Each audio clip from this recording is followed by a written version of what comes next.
السلام عليكم ورحمة الله وبركاته. حبايبي أبطال تانية إعدادي، عاملين إيه يا باشمهندسين؟ وحشتوني جدا. النهاردة إن شاء الله بنكمل الدرس التاني في المنهج بتاعنا، وهو اسمه الفترات والعمليات عليها. إحنا أخدنا متعودين من زمان إن إحنا نعرف نعبر عن أي مجموعة جزئية من مجموعة الأعداد مثلا الطبيعية، أو مجموعة جزئية من مجموعة الأعداد الصحيحة، وبنعرف كمان نعمل إيه؟ نرسمها على خط الأعداد. فلو أنا جيت أقول لك مثلا لو إكس مثلا دي مجموعة أعداد صحيحة، بس مش كل الأعداد، ده مجموعة من الأعداد الصحيحة. قلت لك مثلا إن المجموعة دي أكبر من -3 وأصغر من 2، كنا بنعمل ايه؟ كنا بنكتبها ازاي؟ كنا بنكتبها بطريقة ولتكن اسمها طريقة الصفة المميزة، وكمان طريقة تانية بنسميها طريقة السرد. طريقة السرد، تمام. ايه طريقة الصفة المميزة وايه طريقة السرد؟ هتفتكروها دلوقتي. الصفة المميزة دي هي لما كنت بقول له ايه؟ انت مسمي المجموعة دي اكس، يبقى اقول له اكس تساوي A حيث A تنتمي لزد مثلا. والكلام اللي فوق ده اكتبه، مش هو بيقول اكبر من -3 يبقى اقول له A اكبر من -3. واقل من الاتنين يبقى اقل من مين؟ الاتنين. وباجي قافله كده. فيها مشكله دي؟ لا والله بسيطه وسهله. طيب طريقه السرد بقى، لا كانت بتكون اكس تساوي، قول لي انت يا باشمهندس ايه الارقام اللي اكبر من -3 واصغر من 2 الصحيحه؟ اكبر من -3 واصغر، يعني امشي من -3 لحد 2. ايه هي؟ بس ما خدش معانا ايه -3 لانه قال لي اكبر منها، يبقى -2 -1 برافو 0 والواحد. وما خدش معايا لا -3 ولا 2 لانه ما قالش او تساوي، بيقول اكبر من بس. فبنسميها طريقة ايه؟ السرد. السرد يعني بسرد كده الارقام رقم رقم.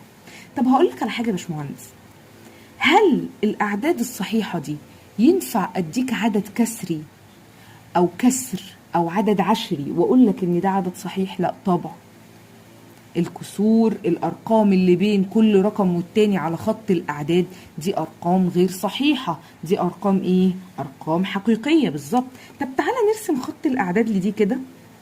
كنت بحط خط الاعداد كده واجي قايله له مثلا ادي 0 1 2 3 4 وهكذا. هنا -1 -2 -3 -4 وهكذا. ايه الارقام بقى؟ -2 اروح عند -2 واحط نقطة، -1 بروح عند -1 احط نقطة، 0 كذلك 1 وبس. فكنا بنمثلها بنقط عند كل نقطة. عايز اسألك سؤال، هل الاعداد اللي موجودة بين الصفر والواحد معانا هنا؟ لا. طب في كم عدد بين الصفر والواحد؟ عدد لا نهائي. في اعداد لا نهائيه بين الصفر والواحد، واعداد لا نهائيه بين الصفر وسالب 1، واعداد لا نهائيه بين -1 وال-2، اعداد لا نهائيه. هل الارقام دي موجوده معانا تبع مجموعه الاعداد الصحيحه؟ لا والله ما هي موجوده. امال دي اعداد ايه؟ اعداد حقيقيه. قال لك امال هكتبها ازاي؟ طب انا اعرف بقى اسرد الارقام دي؟ ده انا بقول لك عدد لا نهائي من الارقام. هل هعرف اسرده واقوله رقم رقم؟ مستحيل. هل هعرف اكتبه بصيغه الصفه المميزه؟ ليه طريقه كتاب، ولكن تعال نشوف ازاي بعبر عنه. هل بكتبه بقوس مجموعه؟ مستحيل. عشان كده لجأنا لحاجه اسمها الفترات. لجأنا للايه؟ الفترات. ايه الفترات دي؟ لو انا عايزة مجموعة الارقام، مجموعة الاعداد الصحيحة الموجودة بين رقم والتاني، هكتبها في فترة، هسميهم فترة.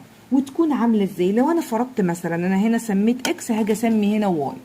لو انا جيت اقول لك مثلا ان واي ده بفرض انه مجموعة أعداد حقيقية. ومالها الأعداد الحقيقية دي؟ أكبر من -3، نفس الأرقامين اللي فوق، وأقل من 2. أعمل إيه بقى؟ أكتبها إزاي؟ أقدر أكتبها بطريقة الصفة المميزة، لكن ما أقدرش أسردها لأنها عدد لا نهائي من الأرقام. فتعالى نكتبها كده بالصفة المميزة. هقول له آدي طريقة الصفة المميزة. يقول لك إيه؟ هاجي كاتباله كده بمنتهى البساطة. أنت مسميها واي، هقول واي تساوي A حيث A تنتمي لمين؟ هنا كنا بنقول تنتمي، برافو، لزد عشان كانت أعداد صحيحة. هنا أنا في الأعداد الحقيقية هقول A تنتمي لمين؟ لR، تمام. فاصلة ال A دي أكبر من -3، أقل من مين؟ الاتنين، بس وأقفل القوس. يبقى اختلاف طريقة الصفة المميزة هنا في الأعداد الحقيقية عن اختلافها في الأعداد الصحيحة ولا حاجة. هنا بقول تنتمي لزد، هنا بقول تنتمي لR فقط. طب ايه طريقة؟ طب انا هنا بصوا فرطتها كده في قوس، بنسمي القوس ده قوس مجموعة. انما هنا بقى في الفترات في قوس جديد اسمه قوس فترة. قوس فترة. ايه قوس الفترة؟ شبه قوس المجموعة كده؟ لا، عامل كده، احطها جوه قوسين عاملين كده. ساعات بيبقوا عاملين كده ونسميها المغلقة، وساعات مثلا مفتوحة، مغلقة من ناحية ومفتوحة من ناحية، فنسميها نصف مغلقة أو نصف مفتوحة. وساعات مفتوحة من الناحيتين ونسميها مفتوحة. وكمان ساعات بمشي بالأرقام إلى ما لا نهاية، وساعتها بتبقى فترة غير محدودة، متبقاش محدودة أصلا، ما ببقاش عارف نهايتها إيه. طب تعالى نشوف أنواع الفترات كده بالتفصيل عشان نفهمها، وركز معايا يا باشمهندس لأن الدرس ده محتاج فهم، مش عايز منك أي شيء غير الفهم. تعالى كده، الفترات دي لها أنواع، فترات محدودة وفترات غير محدودة. إيه الفترات المحدودة مثلا؟ هقول أنا همشي على نفس اللي أنا قلته اللي فات، هاخد الرقمين -3 و2. الفترات المحدودة دي لو أنا مثلا بتكلم عن الفترة المغلقة، وهديك مثال على ده، الرقمين زي ما قلنا -3 و2، لو حطيتهم جوه فترة مغلقة هيكونوا عاملين كده، قوس كده مقفولين على بعض يحتوي الرقمين. لو قلت من -3 إلى 2، معنى القوس ده إيه؟ إن أنا عايزة جميع الأرقام التي تبدأ -3 وتنتهي ب2 فيما بينهما، كل المحصور بينهم. يعني هل -3 معايا؟ ليه؟ لأن الفترة مغلقة. أما بتكون الفترة مغلقة يبقى الرقم اللي هنا معايا، تمام. طيب هل الاتنين معايا؟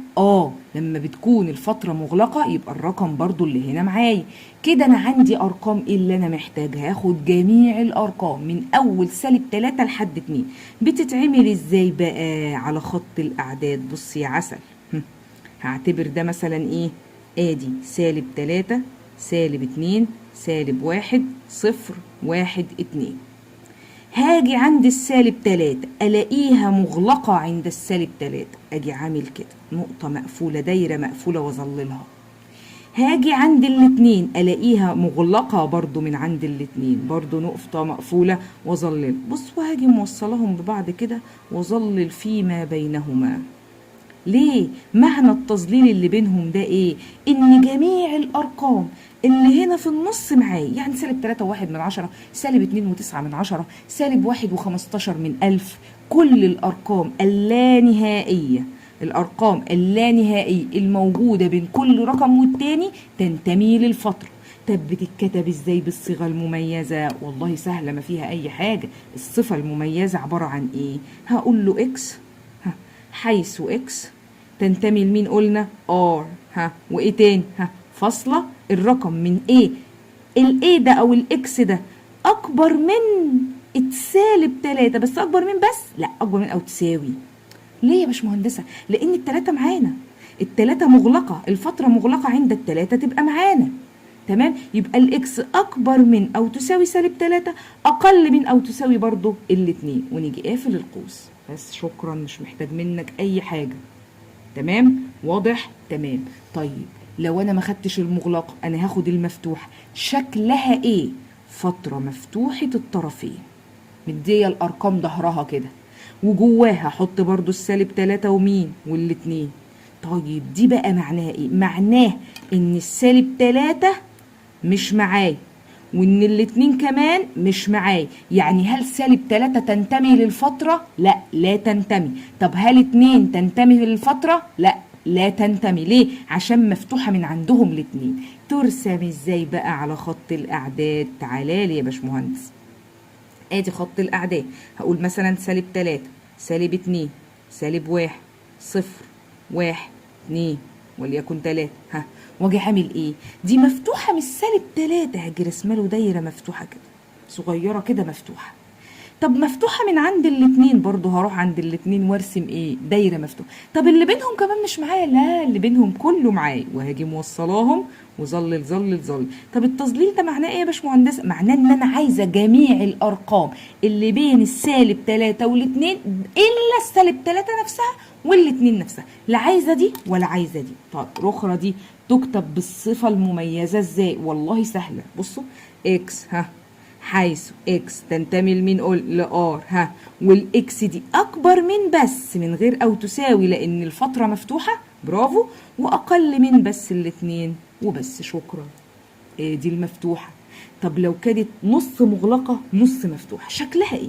والله سهله وبسيطه خالص، ما فيها اي حاجه. ممكن اقفلها من ناحيه دي، ومره تانية هقفلها من ناحيه. تعال نشوف المره الاولى.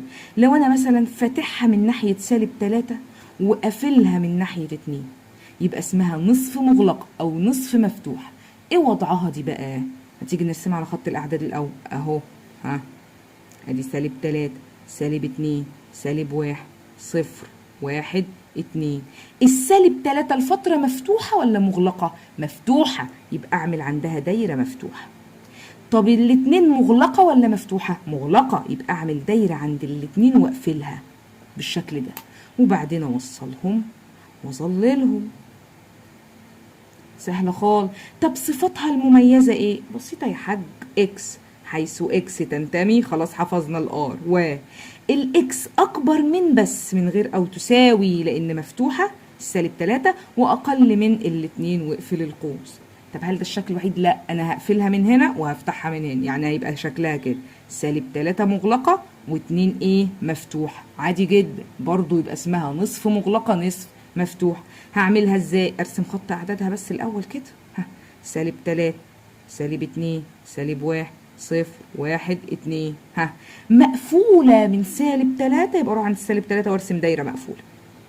مفتوحة من الاتنين، يبقى اروح عند الاتنين وارسم دايرة مفتوحة. وصل ظلل. شكرا. طب صفاتها المميزة، خلاص حفظنا بقى يا باشمهندسة. اكس حيث اكس تنتمي والله الار، دي محفوظه. الاكس اكبر من او تساوي، ليه؟ اصل السالب 3 مغلقه، برافو سامعاكو، اقل من الاتنين بس. مفيش او تساوي الاتنين، ليه؟ لان الفتره عندها مفتوح. يبقى ده كل اللي خدناه دلوقتي ده عباره عن نوع من الفترات، فتره محدوده. محدوده ليه؟ محدوده برقمين بقيمتين. انما الغير محدوده، وبصلي بقى هنا فيها، الغير محدوده بتبقى غير محدوده من اسمها، يعني ماشيه الى ما لا نهايه، ماشيه الى ما لا نهايه. اجي اقول لك مثلا لو انا عايزه مجموعه الاعداد الحقيقية طبعا الأكبر من 2 وسكت، أكبر من 2 وسكت. طب ده معناه إيه؟ إن 2 بعد 2 كل اللي بعد 2 إلى ما لا نهاية، 3 4 5 6 واللي بينهم، والأرقام الحقيقية اللي بينهم، النسبية والغير نسبية، وكل الكسور كل الأرقام من أول 2 وأنت ماشي. بس هنا قال لي أكبر من 2 بس. اكبر من، هل قال او تساوي؟ ما قالش. هاجي عامله له ازاي؟ ركز، فتره مفتوحه من الاتنين وانت ماشي الى ما لا نهايه، قولها دي رمز بيبقى عامل كده. اسمه ما لا نهاية. والما لا نهاية دايما فترته مفتوحة لاني مش عارفة نهايته ايه، هو اسمه ما لا نهاية، اعداد لا نهائية، بيبقى شكله كده زي التمانية المقلوبة كده، وبيبقى دايما الفترة مفتوحة من ناحيته. تمام تمام. طب دي ترسم ازاي؟ اهي والله، اعتبر ان ده الصفر، 1 2 3 4 وهكذا. الناحية اليمنى دي باجي كاتب عليها موجب ما لا نهاية، والناحية اليسرى دي برسم عليها سالب ما لا نهاية، لأن في أعداد موجبة لا نهائية من ناحية دي، وأعداد سالبة لا نهائية من ناحية. أنت عايز الأكبر من مين؟ 2. أكبر من غير أو تساوي، يبقى أروح أعمل برافو دايرة مفتوحة، وأمشي بالسهم كده كده أهو بالظبط، واكمل سهمي كده اهو مكمل للنهايه، واجي عامل سهم ومظلل ما بينهما، ظلل كل شيء بينهم. في حاجه دي؟ طب دي تكتب ازاي بالصفه المميزه؟ وربنا سهل. اكس حيث اكس تنتمي لار. مش انت قلت اكبر من 2؟ بس هقول واكس اكبر من 2، اقفل، شكرا. في حاجه دي؟ ولا حاجه ولا اي حاجه. طيب افرض جيت قلت لك بطريقه مختلفه، جيت قلت لك هات لي مجموعة الأعداد الحقيقية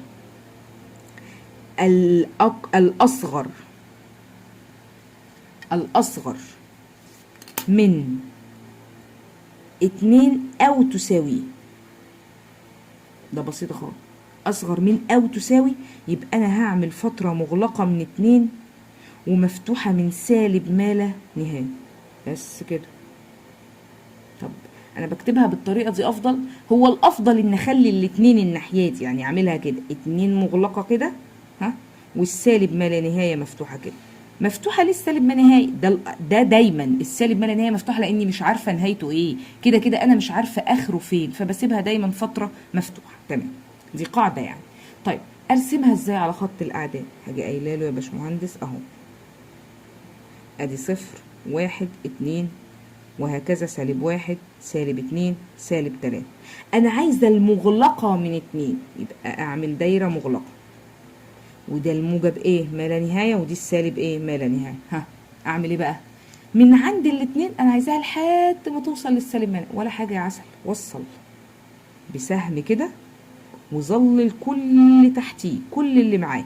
الحركة دي من التظليل بتفهم اللي شايف ان انت فعلا عارف ان مفيش ارقام مش معاك، كله معايا من اول 2. في مشكلة كده؟ دي كل انواع الفترات. طب ما انا كان ممكن اقول لك الاصغر من بس من غير او تساوي، صح؟ كنت ساعتها هفتح بس القوس بتاع 2 مش اكتر. فيها حاجة دي سهلة وبسيطة وما فيهاش اي حاجة.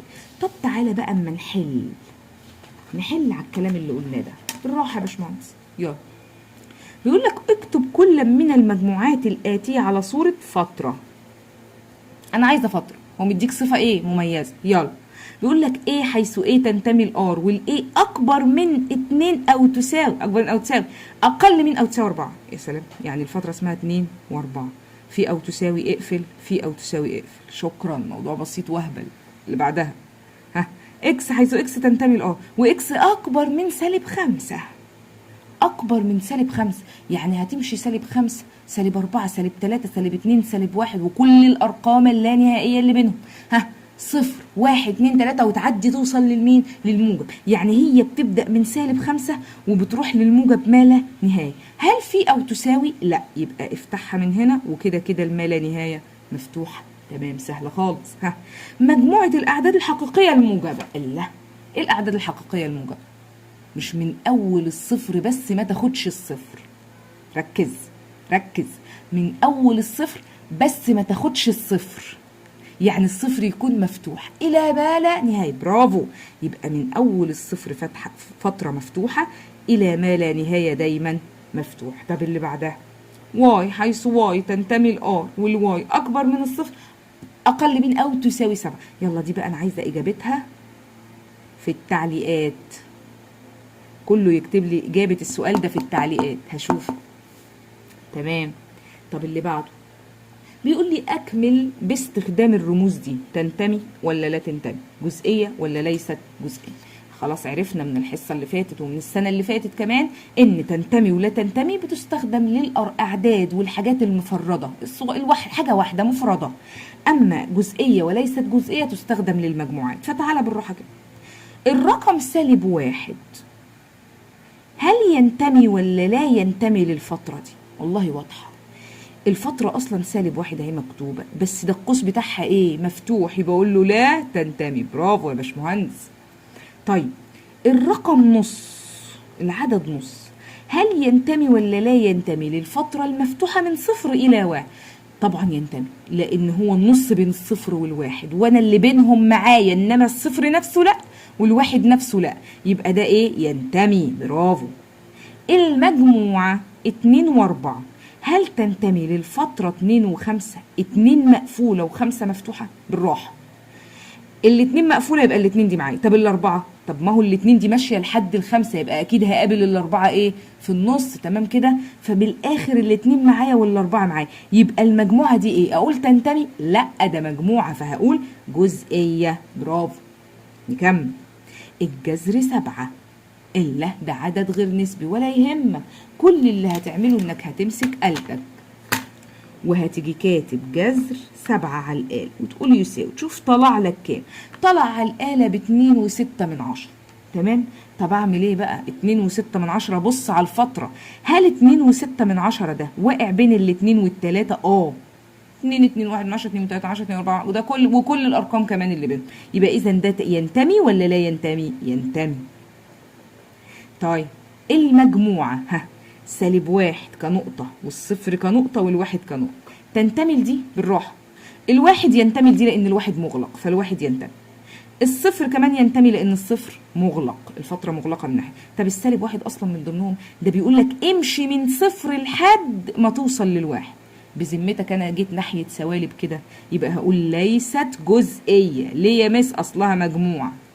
تمام. طب اللي بعدها القيمة المطلقة للسالب 5 تنتمي ولا لا تنتمي للفترة دي؟ بالراحة. مبدئيا قيمة مطلقة هتطلع اللي جواها يبقى موجب ايه؟ 5. ماشي. بص بقى، هل ال5 تنتمي من 0 لسالب ما لا نهاية؟ امشي من 0 لحد ما توصل لسالب ما لا نهاية، يبقى همشي على السوالب -1 -2 -3 وما بينهما من أرقام لا نهائية، كل ده هيبقى معاه. يبقى بذمتك الموجب 5 معاه؟ لا، يبقى أقول لا تنتمي. برافو يا باشمهندسين. تمام. طيب هل دي كل الأسئلة أو الأفكار اللي ممكن تجيلي على إيه؟ على الفترات؟ لا والله. ركز بقى يا باشمهندس في الحتة دي. قال لك الفترات دي في حاجة اسمها العمليات على الفترات. ايه العمليات دي؟ والله عارفينها واخدينها قبل كده. التقاطع، الاتحاد، الفرق، المكملة، كل دي حاجات واخدينها. افكرك بيها يا حبيب قلبي.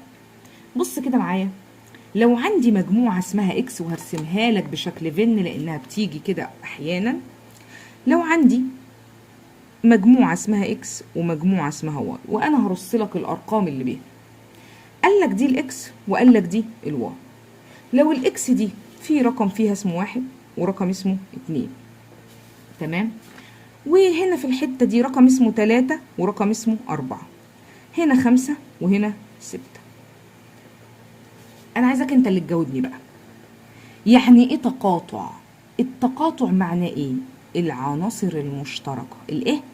العناصر المشتركة. ايه اللي مشترك بين اكس وواي؟ يعني هنا لما اقول لك اكس تقاطع الواي هتقول لي ايه؟ النقطة 3 والنقطة 4 هما دول اللي جوه بس اهو، ادي ال3 وادي ال4، يبقى هقول لك 3 و4 بس. والله ده التقاطع. طب سؤال تاني، الاتحاد. نفس الرسمة مش هغيرها، بس معناه ايه الاتحاد؟ الاتحاد عبارة عن ايه؟ الاتحاد عبارة عن اني باخد جميع العناصر الموجودة في اكس والموجودة ايضا في واي، بس ايه؟ بدون تكرار. يعني الارقام ما كررهاش. يعني في المثال اللي عندي ده لو انا جيت اخد الاتحاد هاخد كل حاجه، هتقولي لي يا باشمهندسه بس التلاته هنا في التلاته والاربعه موجوده في الاكس وفي نفس الوقت موجوده في الواي، اكتبهم مرتين؟ لا، هنكتبهم مره واحده بس. يبقى علامه الاتحاد زي الطبق اللي باصص لفوق كده بنسميه اتحاد، انما التقاطع باصص لتحت. اكس اتحاد واي هتساوي، خد كل العناصر، ها، 1 و2 3 و4 و5 و6، برافو، 1 و2 و3 و4 و5 و6، اقفل، شكرا. طب الفرق، تعالى لي بقى في الفرق وركز لي خالص خالص. انا هرسم لك نفس الرسمه، ادي اكس وادي واي، ادي الواحد وادي الاتنين، ادي التلاته وادي اربعه، ادي الخمسه ادي السته. في حاجه دي؟ لا والله. الفرق معناه ايه الفرق؟ العناصر، لو بس على حسب، والله لازم اكتبها لك الاول. لو قلت لك اكس فرق واي، ده معناه ايه؟ لا لا، ركز كده. معناه ايه الموجود في اكس ومش موجود في واي، ده والله معناه. بص كده على الرسمه انت وقول ايه اللي في اكس بس ما يكونش موجود في واي. طبعا ده كل اللي يكون هنا. طب ما خدتش التقاطع ليه؟ لان التقاطع موجود ايه برضه في اكس زي ما هو موجود في واي، وانا مش عايزاه يكون في واي. يبقى لما اجي احل دي هقول لو قلت اكس فرق الواي، لا، ده عباره عن الواحد ومين والاتنين. طب بقى لو انت فهمت تقول واي هي اللي فرق اكس، يبقى معناها ايه؟ ايه الموجود في واي ومش موجود في اكس؟ يبقى الاولى هي اللي بتكلم عنها، يبقى الفرق معناه الموجود في الاولى وليس موجود في الثانيه. طب يلا، واي فرق اكس، ايه اللي موجود في واي ومش موجود في اكس؟ برضو الجزئيه دي كلها، بس ما اخدش مين؟ التقاطع. يبقى اسمها النقطه كام وكام؟ قول لي. ايوه، 5 و6، برافو. ده الفرق، ولا في اي حاجه، وسهل جدا. طب المكمله دي، بص معايا كده. لو انا عندي مثلا شكل فن، طبعا المفروض ببقى رسمه جوه مربع كده، اللي كنا بنسميه اس وكنا بنقول عليه فضاء العينه. لو انا راسم جواه، انا هرسم حاجه واحده اكس، واللي بره ده اس اللي هو كنا بنسميه فضاء العينه او ايا كان بنطلق عليه ايه. الاكس دي احط لك جواها 1 2 3، بره هنا في 4 وفي 5 وهنا في 6. انا عايزه اكس داش. ايه داش دي؟ المكمله اكس. عارفين يعني ايه مكمله؟ يعني كل حاجه الا اكس. يعني ايه؟ يعني ايه؟ مش فاهم. يعني ايه كل حاجه الا اكس؟ يعني شوف اكس دي فين وخد كل حاجه الا الاكس. يعني مجموعه العناصر اللي موجوده في العينه بس ما تكونش موجوده في اكس. اكس داش يعني خد كل حاجه الا اكس، كل العناصر في اس، ها، بس ايه؟ بدون اخذ عناصر اكس. يبقى هنا من الاخر اكس داش تساوي كام يا ولاد؟ ها، برافو، اللي بره ده الاربعه، ها، الخمسه، وايه كمان؟ الست، الاربعه والخمسه والست. يبقى هي دي بنسميها اكس داش. سهله وبسيطه، والعمليات على الفترات محتاجه تركيز جامد يا باشمهندسين. ركز لي فيها عشان هحللك عليها كمان دلوقتي. تعالى كده خد المثال ده وركز لي فيه عشان بيجي كتير طبعا. إذا كانت A الفترة المغلقة من -4 مفتوحة ل5، وB الفترة المفتوحة من -6 مغلقة 0، أوجد مستعينا بخط الأعداد كل مما يأتي. الراجل عايز التقاطع، الاتحاد، الفرق برضو A فرق B، وهنا B فرق A، والA داش والB داش، ولا يهمني خالص. أنا هحط مين؟ خط الأعداد، خط الأعداد. وهبدأ مثلا هقول دي مثلا -6 -5 -4 -3 -2 -1 0 1 2 3 4 5. تمام. أنا عايز أرسم إيه الأول على خط الأعداد؟ تبدأ من -4 بس مين؟ مغلقة. يبقى أروح عند -4 وأرسم دايرة مالها؟ مغلقة. توصل للموجب 5 بس مفتوحة، يبقى أروح عند الموجب 5 وأرسم دايرة مفتوحة. وصل، ظلل يا باشا. كده أنا رسمت مين؟ A، وهكتب عليها فوق A كده. طيب أنا عايزة أرسم B. بص بقى، نفس الخط، ما ترسمش خط جديد، بس هرسمها تحت. البي ماشيه من سالب 6 بس ايه مفتوحه، هاجي جايه عند السالب 6 واعمل دايره مفتوحه ولحد ما توصل للصفر ومغلقه. حلوه كده تمام. وصل، برافو، ظلل، وهكتب عليها تحت بي. واحده واحده بقى وحللي. اول مطلوب عايز ايه؟ تقاطع البي. ركز لي كده في خط الاعداد.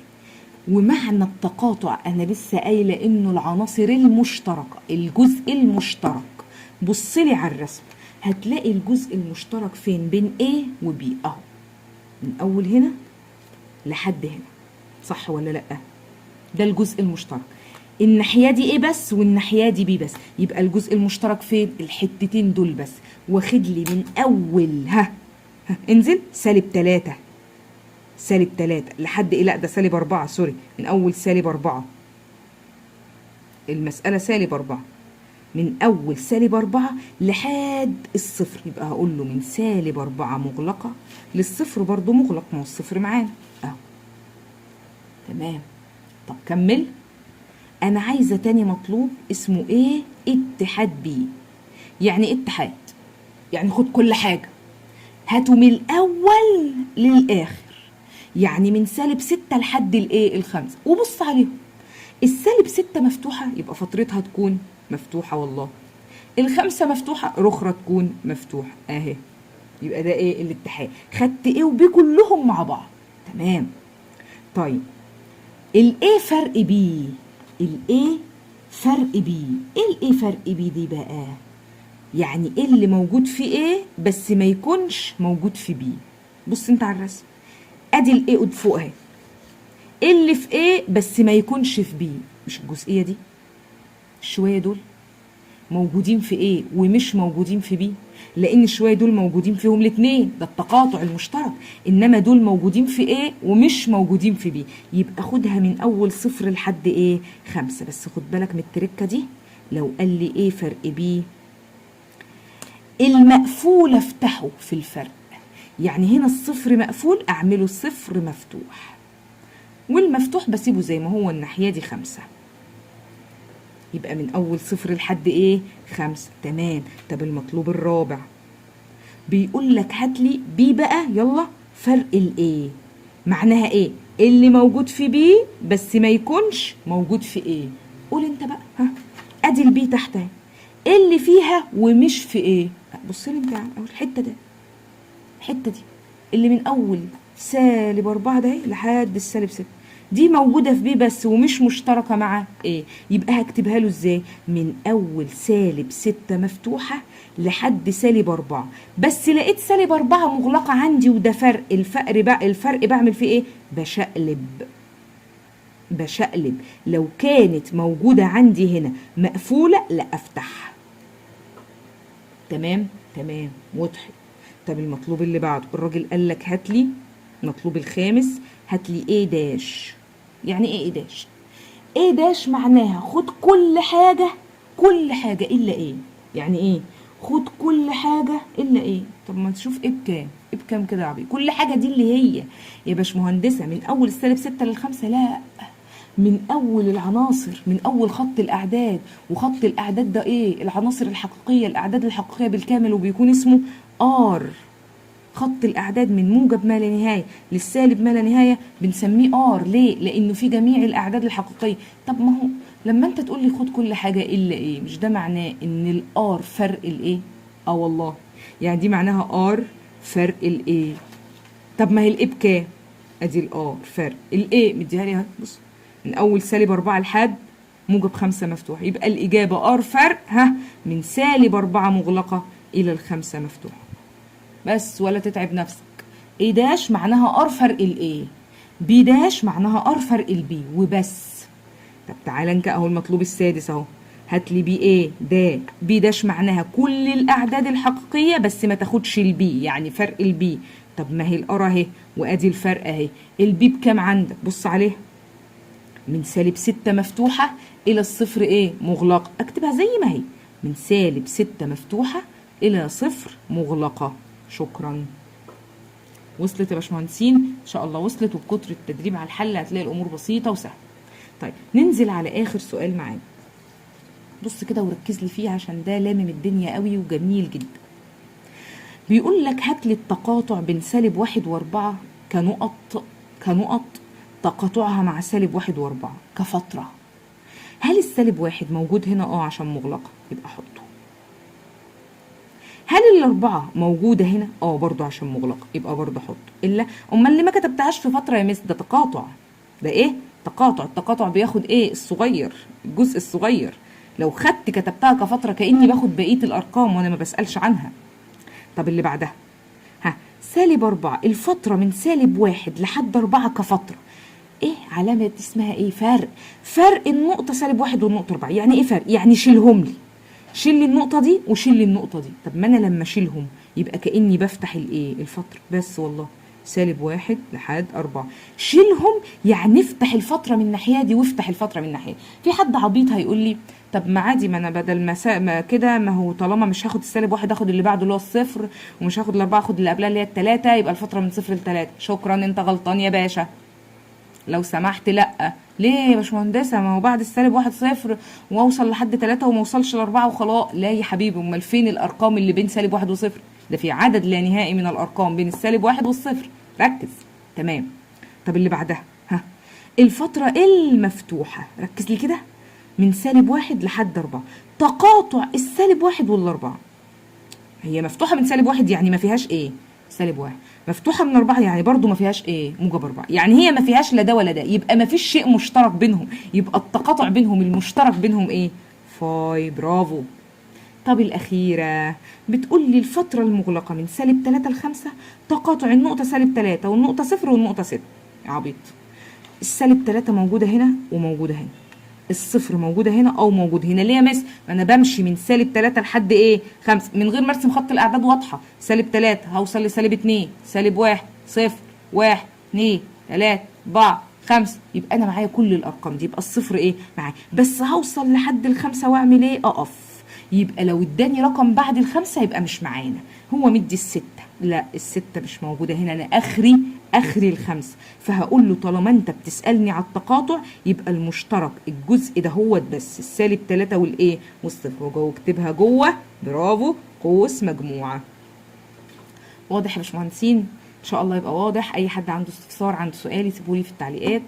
انا بجد ببقى مبسوطه بكل تعليقاتكم وباهتمامكم. اتمنى اشوفكم كلكم احسن ناس، وكل واحد يحقق حلمه وطموحه. عايزين من دلوقتي يبقى عندنا طموح، نبقى باشمهندسين ودكاتره المستقبل، ومش بس باشمهندسين ودكاتره، اي طموح تانية كويسه طالما انت بتحلم بيها. اتمنى واحلم واسعى وحاول تحقق طموحك. وانا كنت معاكم المهندسه هدير العربي. هتوحشوني قوي. باي باي.